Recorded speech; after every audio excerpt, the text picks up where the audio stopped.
Même d'assimiler ça, je pourrais même t'assimiler ça à une bêtise, mais témoin de Jéhovah, quoi. Un témoin de Jéhovah, il vient chez toi, il tape à ta porte, il sait qu'il va se prendre un vent.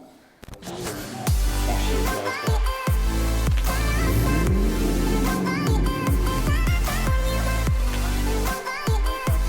de 2200 mètres carrés.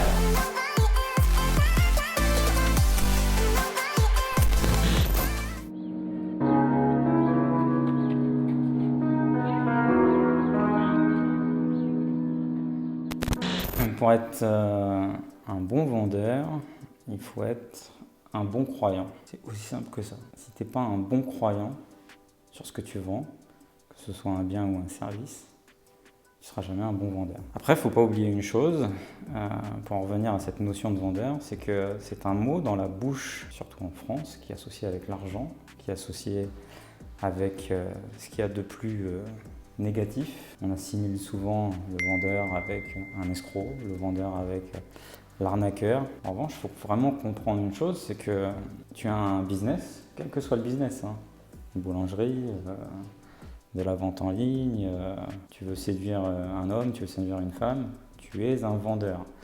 Et plus tu es dans une démarche de faire augmenter ton chiffre, d'avoir de plus en plus de conquêtes, de te faire recruter par les meilleures boîtes et avoir le meilleur poste, il faudra te vendre.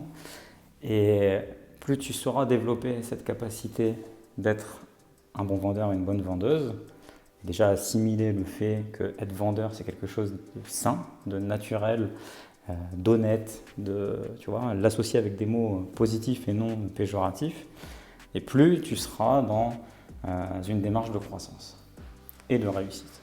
Comme je te disais au départ, c'est déjà d'être un croyant. Même d'assimiler ça, je pourrais même t'assimiler ça à une bêtise, mais témoin de Jéhovah, quoi. Un témoin de Jéhovah, il vient chez toi, il tape à ta porte, il sait qu'il va se prendre un vent, il fait froid, il se balade d'appartement en appartement, il est là avec son livre saint, il est persuadé qu'il va t'amener vers le droit chemin. Il a beau se faire envoyer chier par les brebis égarées, il est droit comme un i, parfait dans son mindset, et il ira taper porte à porte, et il ne s'arrêtera jamais, parce qu'il croit réellement en ce qu'il va te proposer. J'ai envie de te dire, deviens toi le croyant du bien ou du service que tu proposes. L'idée d'être un croyant de ton bien ou de ton service, c'est que tu le proposeras de la manière la plus noble. Tu comprends? Et que c'est que tu vas croire en ce que tu vends et en ce que tu proposes. Ça peut aller ça peut être viscéral même si tu veux.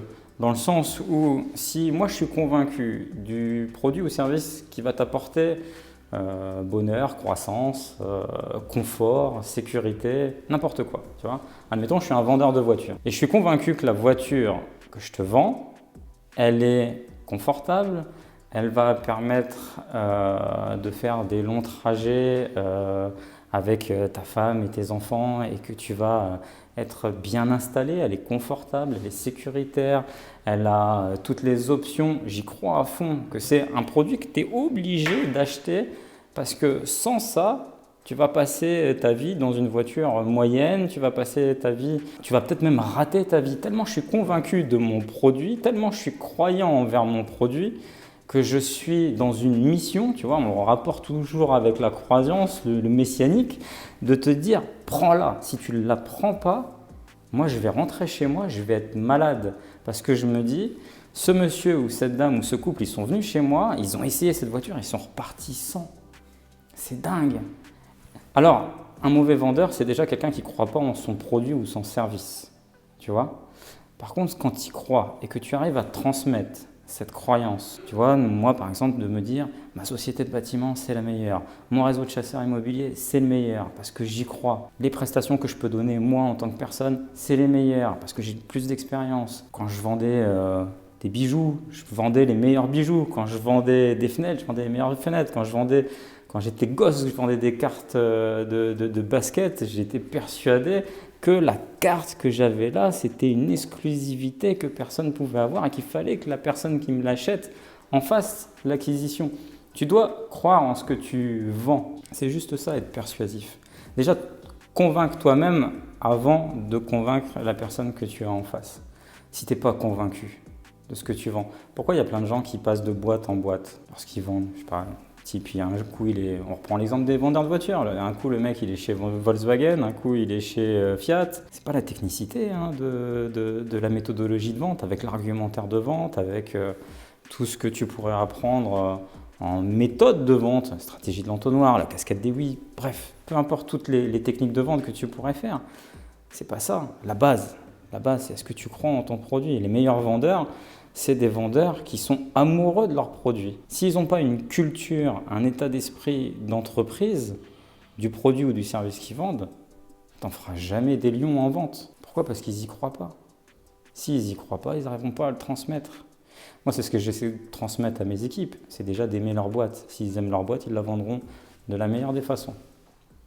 C'est aussi simple.